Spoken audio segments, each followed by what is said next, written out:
Hello everyone, welcome back to my channel. So guys, आज मैं आपके साथ शेयर करूंगी ये परफेक्ट टुलिप शलवार की कटिंग स्टिचिंग बहुत ही आसान तरीके से step by step. So guys, last year जब मैंने टुलिप शलवार की वीडियो पोस्ट की थी तो उसमें आप सब लोगों का बहुत ही अच्छा रिस्पांस था, क्योंकि वो वीडियो देखकर जिसने भी टुलिप शलवार बनाई उसकी परफेक्ट बनी। तो इस वीडियो में भी आपको बहुत ही आसान तरीके से मैं आगे समझाऊंगी कि आप किस तरह से शलवार बनाएं कि आपकी शलवार उठते बैठते टाइम बहुत कंफर्टेबल रहे। एंड ये शलवार मोस्टली समर्स में बनाई जाती है। सो अगर आप समर्स के लिए कुछ बनाना चाहते हैं तो इस तरह की शलवार ज़रूर ट्राई करें। एंड इस शलवार के साथ मैंने ये शॉर्ट फ्रॉक स्टाइल कुर्ती बनाई है। ये देखिए, इसमें हमने पैनल जॉइंट किए हैं एंड साइड के जो पैनल हैं वो हमने अम्ब्रेला शेप में बनाए हैं। सो अगर आप ये कुर्ती की वीडियो देखना चाहते हैं तो आप मेरे second channel Zaidi trendy fashion पर देख सकते हैं, और वीडियो का लिंक मैं आपको इसी वीडियो के पिन कमेंट डिस्क्रिप्शन बॉक्स में दे दूँगी। अब देखिए, ये शलवार बनाने के लिए मैंने 2 metre soft rayon cotton fabric लिया है। ये शलवार बनाने के लिए आप अपनी पसंद का कुछ भी फैब्रिक ले सकते हैं। तो मैंने यहाँ पर सॉफ्ट कॉटन फैब्रिक लिया है। इसके बाद देखिए, ये शलवार मैं 2 मीटर फैब्रिक से बना रही हूँ, बट नेक्स्ट वीडियो में मैं ये सेम शलवार 4 मीटर फैब्रिक से बनाऊँगी। तो अगर आप वो वीडियो देखना चाहते हैं तो चैनल को सब्सक्राइब ज़रूर कर लें, ताकि जब भी मैं वीडियो पोस्ट करूँ आपको वीडियो मिल जाए।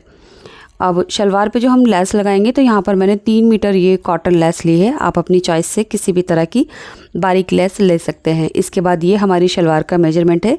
इन 3 मेजरमेंट से हमारी जो शलवार है वो परफेक्टली तैयार हो जाएगी। बाकी जो भी साइज़ है आपका आप अपने हिसाब से देख लीजिए। अब कपड़े को मैंने किनारे वाली साइड से डबल फोल्ड करके रखा है और ये 40 इंच है, यानी टोटल हमारा कपड़ा 80 इंच है। इसके बाद कपड़े का जो अर्ज़ है वो कम से कम 42 से 45 इंच होना चाहिए, लेकिन यहाँ पर जो मेरे पास फैब्रिक है इसका अर्ज़ 56 इंच है। तो ये बड़े पने का फैब्रिक है, हालांकि बड़े अर्ज़ के कपड़े की बिल्कुल भी ज़रूरत नहीं है। इसमें से साइड में से जो कपड़ा निकलेगा वो बच जाएगा। तो आप 42 से 45 इंच के अर्ज़ में ये शलवार आराम से बना सकते हैं। अब देखिए, कपड़े को हमने डबल फोल्ड किया। ये अर्ज़ वाली साइड है और ये किनारे वाली साइड है। इसके बाद अर्ज़ वाली साइड से कपड़े को हम इस तरह से उठाएंगे और तिरछा करके फ़ोल्ड कर देंगे। तो यहाँ पर जो फ़ोल्ड करना है, इसकी जो चौड़ाई है वो आप अपने हिसाब से कम ज़्यादा कर सकते हैं। अगर आपका साइज़ बड़ा है तो इसको फ़ोल्ड करने के लिए आप थोड़ा सा कम ले लीजिए, इस तरह से पीछे की तरफ। और अगर आपका साइज़ स्मॉल है तो इसे आगे की तरफ बढ़ा लीजिए।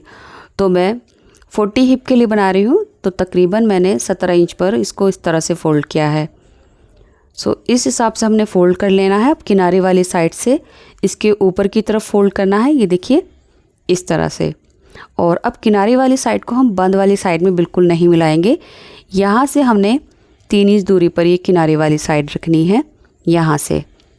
तो सभी साइज़ में आप 3 से 3.5 इंच तक रख सकते हैं। तो कपड़े को इस तरह से कोन शेप में हमने बिछा लेना है। इसके बाद इसकी जो शेप है, ऊपर से घेरा है, वो मैंने 25 इंच पर रखा है।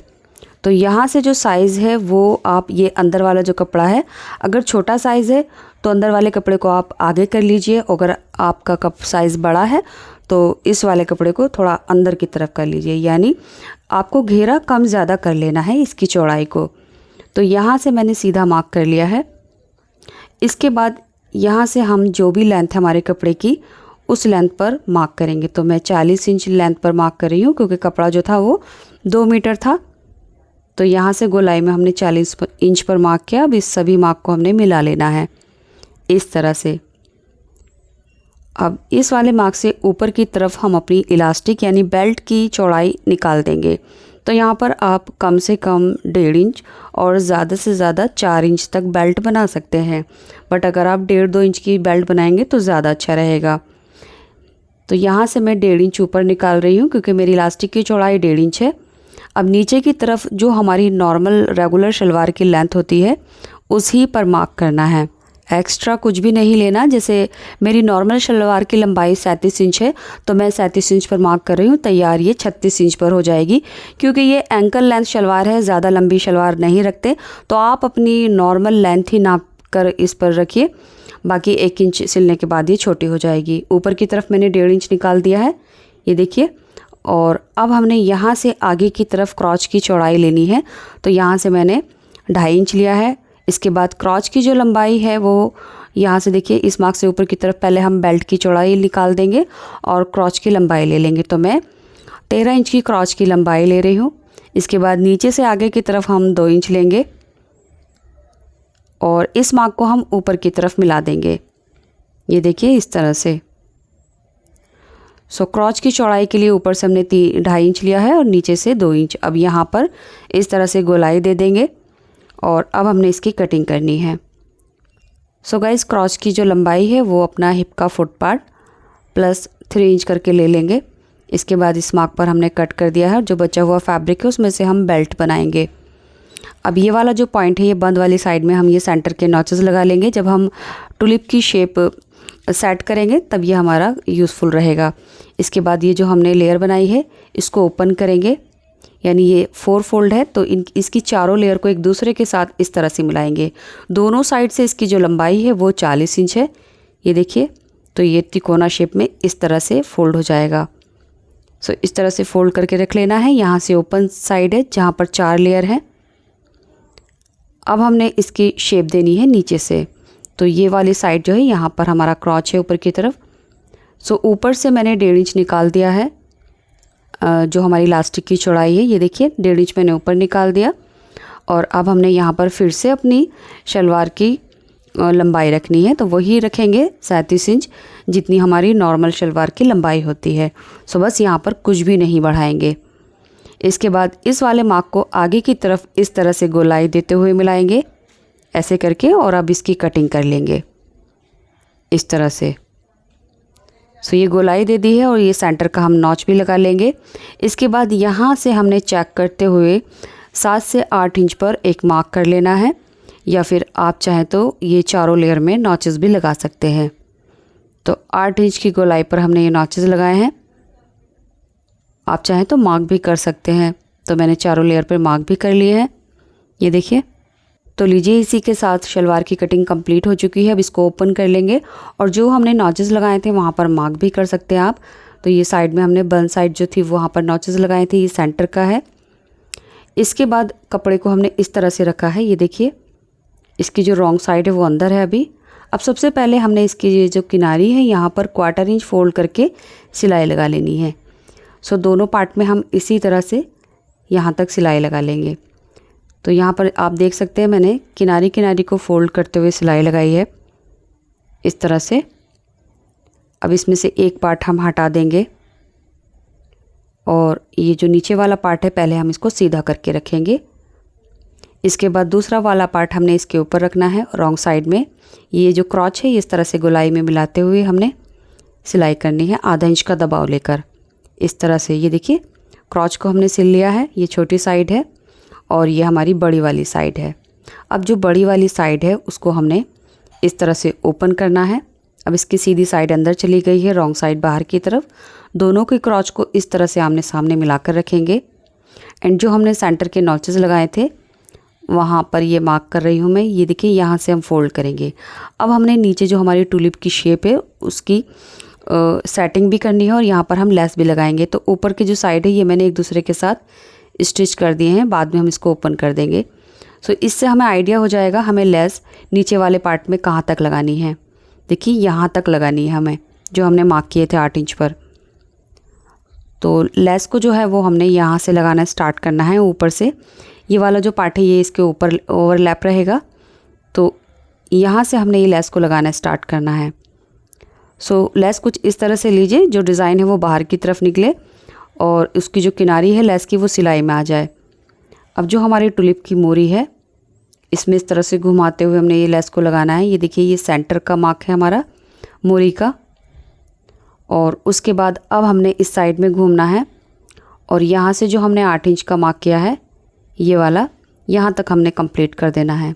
सेम इसी तरह से हम दूसरी साइड में भी ये लेस इस तरह से घुमाएंगे यहाँ तक। तो लीजिए, हमने लेस इस तरह से लगा ली है और ऊपर वाले पार्ट जो हैं वो अभी हमने ओपन कर दिए हैं, क्योंकि लेस लगाने के लिए अक्सर लोग कंफ्यूज हो जाते हैं कि किस साइड में लगानी है। अब आपको समझ आ गया होगा लेस हमने कितने पार्ट में लगानी है। अब इसका जो घेरा है वो हमने एडजस्ट करना है। तो उसके लिए पहले हम ये क्रॉच जो है वो एक दूसरे के सामने पिन अप कर देंगे उसके बाद जो सेंटर है यहाँ से हमने इस तरफ 5 इंच पर मार्क करना है, यहाँ से, और सेंटर से दूसरी तरफ भी हम 5 इंच पर मार्क करेंगे यहाँ तक। तो ये मार्क आप 1.5 इंच, 2 इंच, 4 इंच, 5 इंच तक कर सकते हैं। सो यहाँ से जो है वो हम घेरे की चौड़ाई कम ज़्यादा कर सकते हैं। अगर आपने मेरे हिसाब से कटिंग की है तो आप वैसे भी कर सकते हैं। यहाँ आकर भी आप घेरे की चौड़ाई कम ज़्यादा कर सकते हैं। अब देखिए जितने पार्ट में ये एक दूसरे के साथ ओवरलैप हो रहा है वहाँ पर हम पिन अप कर देंगे और इसके ऊपर सिलाई लगा देंगे, यानी एक दूसरे के साथ इसको स्टिच कर देंगे। इसी तरह से यहाँ जहाँ हमने 5 इंच पर मार्क किया है, ये जो लेस वाला पार्ट है यहाँ इसके ऊपर रखेंगे और पिन लगा देंगे। बाकी पीछे की तरफ जहाँ तक नीचे वाला फैब्रिक है यहाँ पर भी पिन लगा देंगे और इसमें भी सिलाई कर देंगे। सो ऐसे हमारा जो शलवार का ऊपर से घेरा है वो कम ज़्यादा हो सकता है और इस तरह से हमारी जो शलवार का फ्रंट का शेप रहेगा नीचे से मोरी का, वो इस तरह से आ जाएगा। ये देखिए। अब देखिए अगर आप चाहें तो ये वाले पार्ट को आप ओपन भी रख सकते हैं, क्योंकि ओपन वाली टुलिप शलवार भी काफ़ी ट्रेंड में है। लेकिन अगर आपको लगता है नहीं ये ओपन अच्छी नहीं लगेगी तो सिंपली आप इसके ऊपर सिलाई भी लगा सकते हैं। मोरी आपको जितना बंद रखनी है, जितनी लूज़ चाहिए उसके हिसाब से आप एडजस्ट कर लीजिए। सो बस जहाँ पर हमारी लेस लगी हुई है वहाँ पर हमने किनारे किनारे पर सिलाई लगाकर इसको बंद कर देना है। तो पहले मैं इसको अच्छे से सेट कर लूँगी बिल्कुल सीधा और उसके ऊपर यहाँ पर सिलाई लगा दूँगी। देखिए सिलाई लगाकर मैंने इसको बंद कर लिया है और जो मोरी है वो इस तरह से रहेगी। इसके बाद देखिए जो हमारा ऊपर वाला पार्ट है जहाँ पर फैब्रिक ओवरलैप हुआ है, इसको कुछ भी नहीं करना है, इसको ऐसे ही छोड़ दीजिए। अब हमने बेल्ट लगानी है तो उसके लिए मैंने 4 इंच चौड़ी एक फैब्रिक पट्टी ली है, क्योंकि मेरी इलास्टिक की जो चौड़ाई है वो 1.5 इंच है, उसके हिसाब से इसकी चौड़ाई मैंने 4 इंच ली है और इसकी जो लंबाई है वो हम अपनी नॉर्मल शलवार की बेल्ट के बराबर लेंगे। तो मैं 40 हिप के लिए बना रही हूँ, तो ये मैंने 25 इंच की लेंथ ली है, यानी ये डबल फोल्ड करके 25 इंच 2 पट्टियाँ हैं। अब इन दोनों को यहाँ से सिल देंगे तो ये 24 पर तैयार हो जाएगी और उसके बाद हमने इसमें इस तरह से प्लेट्स बनानी है। ये देखिए इस तरह से। सो यहाँ पर जो प्लेट्स हैं वो फ्रंट और बैक में बिल्कुल बराबर ही रहेंगी, कुछ भी कम ज़्यादा नहीं होगा। तो पहले मैंने बेल्ट पे सिलाई लगा ली है इस तरह से। उसके बाद बेल्ट का हम इस तरह से सेंटर कर लेंगे, यहाँ पर छोटा सा कट लगाएंगे और ये जो सेंटर है ये हम क्रॉच के सामने रखेंगे यहाँ पर। अब हमने प्लेट बनानी है, तो जहाँ से हमने लेस लगाई है यहीं से हमारी फर्स्ट प्लेट बनेगी फ्रंट में और बाकी प्लेट्स भी इसी तरह से बन जाएंगी। ये देखिए इस तरह से। और जैसे हम फ्रंट में प्लेट डाल रहे हैं वैसे ही हम बैक में डालेंगे। अब आपका घेरा जितना भी है उसी के हिसाब से प्लेट्स कम ज़्यादा हो जाएंगी। बाकी ये जो लेस वाला पार्ट है ये बिल्कुल सीधा रहेगा, लेस जो है वो अंदर की तरफ फोल्ड नहीं होनी चाहिए। और यहाँ पर आप बिल्कुल भी कंफ्यूज नहीं होना है कि आपको फ्रंट और बैक में कितनी डालनी है। ये जो साइड का सेंटर है शलवार का, ये बेल्ट के साइड के सेंटर से टच होगा इस तरह से। तो फैब्रिक जो है हमारे शलवार का घेरे का वो इक्वल हो जाएगा दोनों जगह, यानी फ्रंट और बैक के लिए हमारा बिल्कुल बराबर है घेरा। ऐसे करके हम प्लेट्स डाल लेंगे, बस ये ध्यान रखना है फ्रंट से बिल्कुल इसको सीधा रखेंगे। और ये प्लेट्स आपकी कम ज़्यादा हो सकती हैं, जैसे आपका घेरा होगा चौड़ाई में उसी के हिसाब से। तो यहाँ पर आप देख सकते हैं मैंने प्लेट्स डाल ली हैं और बैक साइड की जो प्लेट्स हैं वो मैंने थोड़ी छोटी छोटी डाली हैं और उसको फैला कर डाला है। इनकी जो गहराई है लगभग आधा से 1.25 इंच रखी है। तो बैक साइड में मैंने पूरी तरह से फैलाकर डाली है, लेकिन फ्रंट में जो है वो मैंने कुछ इस तरह से डाली है। जहाँ तक हमारी लेस है यानी सेंटर से 10 इंच तक कोई भी प्लेट नहीं है और साइड में जितनी भी प्लेट्स थी वो इस तरह से आ गई हैं। अब बेल्ट जो है वो मैंने रॉन्ग साइड से स्टिच की है, ये देखिए इस तरह से। तो ये फ्रंट में आकर फोल्ड हो जाएगी। ये अंदर की साइड आप देख सकते हैं। तो फ्रंट की साइड में हमने इस तरह से नेफा बनाना है अपनी लास्टिक की चौड़ाई के हिसाब से। सो यहाँ पर लास्टिक की जो चौड़ाई है वो 1.5 इंच है, लेकिन जो लंबाई है वो हम अपनी कमर के हिसाब से लेंगे। जितनी भी हमारी कमर की गोलाई है उससे 3 से 4 इंच कम करके हमने लास्टिक की लंबाई लेनी है। तो मैं 32 कमर के लिए बना रही हूँ, तो मैंने इसमें से 4 इंच माइनस कर दिया, जो बचा 28 इंच। तो 28 इंच की लंबाई पर मैंने लास्टिक ली है। अब सिंपली लास्टिक के दोनों सिरों को हमने इसके सिल देना है, ये देखिए इस तरह से। और उसके बाद हम हैंड टू हैंड नेफे को फोल्ड करते हुए इसके अंदर इंसर्ट कर देंगे और इसमें सिलाई लगा देंगे। सो इस तरह से हमारी ये जो बेल्ट है वो रेडी हो जाएगी। और शलवार की जो लंबाई है वो 36 इंच पर रेडी हुई है। एंड इसके साथ जो मैं कुर्ती बनाऊंगी, कुर्ती का वीडियो आपको मेरे second channel Zaidi trendy fashion पर मिल जाएगा। या फिर अगर आप वीडियो देखते देखते यहाँ तक आ गए हैं तो वीडियो के एंड में जो मैं ये लिंक दे रही हूँ, इनको क्लिक करके आप डायरेक्ट इस कुर्ती की वीडियो देख सकते हैं। तो चलिए यहाँ आकर वीडियो कंप्लीट होती है। मिलती हूँ नेक्स्ट वीडियो में, तब तक के लिए bye, take care, thanks for watching this video.